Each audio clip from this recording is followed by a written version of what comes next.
આ ગુજરાતની રાજનીતિમાં તમારી અને મારી જેવા યુવાનોએ આવવું પડશે, ખેડૂતોએ આવવું પડશે, મહિલાઓએ આવવું પડશે અને એવા લોકોએ પણ આવવું પડશે જે નાના, દબાયેલા, કચડાયેલા, પછાત, ગરીબ, અશિક્ષિત અને વ્યસનોથી ઘેરાયેલા તમામ સમાજ, જ્ઞાતિ અને ધર્મના લોકોનો અવાજ રોડ રસ્તાથી લઈને વિધાનસભા સુધી અવાજ બુલંદ કરી શકે એવા લોકોએ આ ગુજરાતની રાજનીતિમાં આવવું પડશે। હું હર હંમેશ કહું છું कि ये जगह बेच देंगे, गगन बेच देंगे,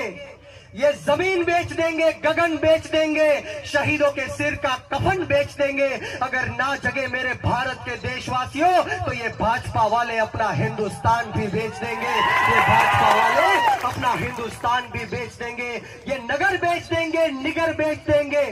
ये नगर बेच देंगे, निगम बेच देंगे, अगर खरीदेगा कोई तो हमारे घर भी बेच देंगे, अरे ये पानी बेच देंगे, जवानी बेच देंगे, खुद को बचाने की खातिर खुद की रानी भी बेच देंगे। इन्हें ना पड़ी किसी संस्कृति की, इन्हें ना पड़ी किसी संस्कृति की, ये चंद पैसों के खातिर अपने माँ बाप की कहानी भी बेच देंगे, ये चंद पैसों के खातिर अपने माँ बाप की कहानी भी बेच देंगे। ये भ्रष्टाचारी भारतीय जनता पार्टी है 6.5 લાખ કરોડ રૂપિયાની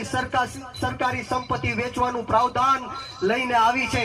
આપણા દેશનું એરપોર્ટ વેચી દેવામાં આવ્યું, રેલવે સ્ટેશન વેચી દેવામાં આવ્યું, પોર્ટ વેચી દેવામાં આવ્યા, રોડ રસ્તા વેચી દેવામાં આવ્યા, વીજળી વેચી દેવામાં આવી, પાણી વેચી દેવામાં આવ્યું, બેંકો વેચી દેવામાં આવી, LIC વેચી દેવામાં આવી, કોલ ઇન્ડિયા વેચી દેવામાં આવ્યું, BSNL વેચી દેવામાં આવ્યું। આખે આખું ભારત દેશ આ ભ્રષ્ટાચારી ભારતીય જનતા પાર્ટી વેચી નાખી।